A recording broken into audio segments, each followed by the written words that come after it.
جی ارشاد۔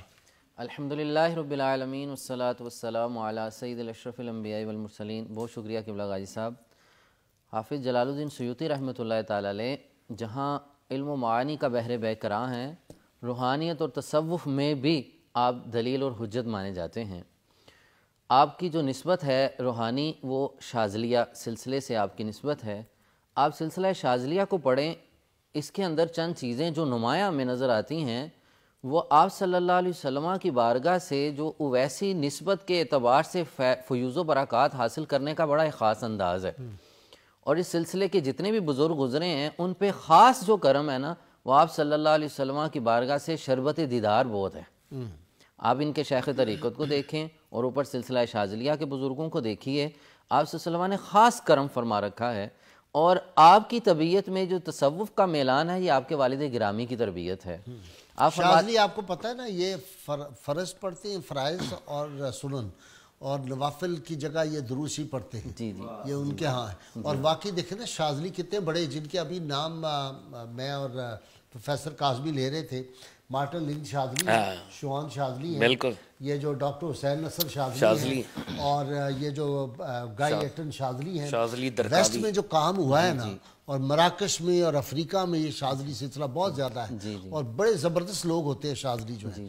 اور ابو الحسن شاذلی رحمۃ اللہ علیہ، بہت کم لوگوں کو پتہ ہے یہ جو کافی ہم پیتے ہیں، یہ اوریجنلی حضرت ابو الحسن شاذلی عبادت کر رہے تھے، تو شدید سردی تھی اور آپ پہ اتنی نکاہت تھی کہ اٹھ نہیں سکتے تھے، تو آپ نے دیکھا ہرن کا بچہ آیا ہے، وہ کھیل رہا تھا تو وہ ایک جگہ گر گیا تھک کے، اسے جا کے ایک پتا تھا درخت کا، اس کے پتے منہ میں جو تھے اسے کیے اور پھر اٹھ کے چھلانگیں لگانے لگ گیا۔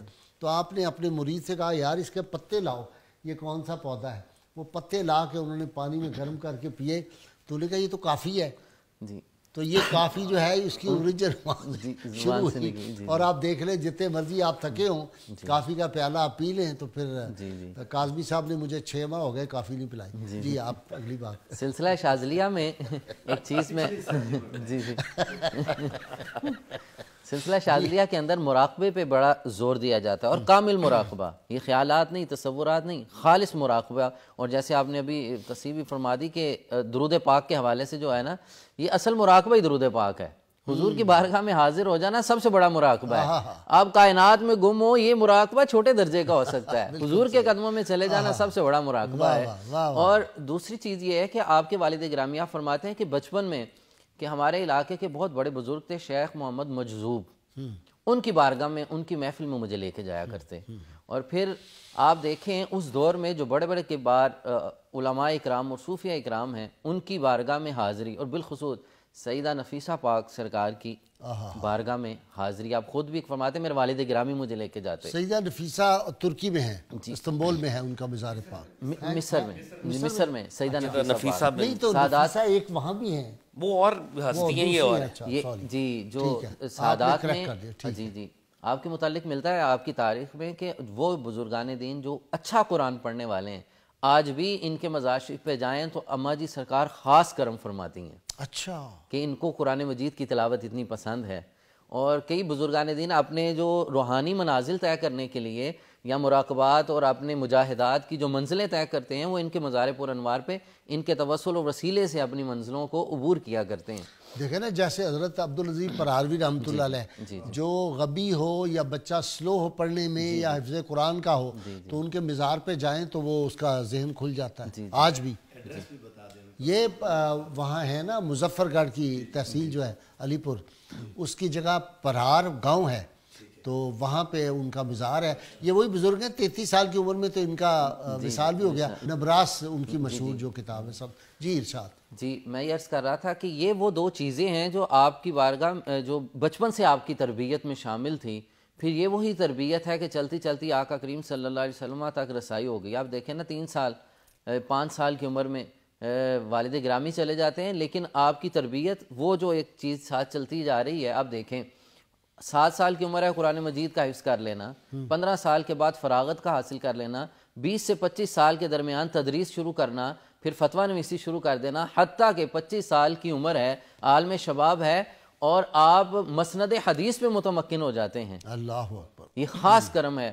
آپ کا مزاج دو بزرگوں سے بڑا ملتا ہے. ایک حضرت امام بخاری علیہ رحمہ سے یہ جو آپ صلی اللہ علیہ وسلم کی حدیث پاک کا اہتمام کرنا, اور پھر جو ادب کرنا امام مالک کا جو ایک مزاج ہے اس طرح, اور پھر امام غزالی سے ایک تیسرا بھی, ہاں امام غزالی سے جو ایک نسبت خاص ہے کہ پھر آپ نے خلوت اختیار کی ہے, تدریس بھی کر لی آپ نے, واعظ و نصیحت بھی ہوگی, سارے معاملات. پھر تصنیف کے لیے جب بیٹھے ہیں حضرت مولا علی قاری فرماتے ہیں کہ میں جس شعبے میں کسی بھی علم کے کسی بھی میدان میں جب میں رہنمائی چاہتا ہوں سب سے پہلے امام سیوطی کو دیکھتا ہوں, کوئی نہ کوئی کتاب ضرور مل جاتی ہے, چاہے وہ کتابچے کی صورت میں کیوں نہ ہو, چاہے اس کا تعارف کیوں نہ ہو. آپ فرماتے ہیں کوئی شعبہ آپ نے نہیں چھوڑا.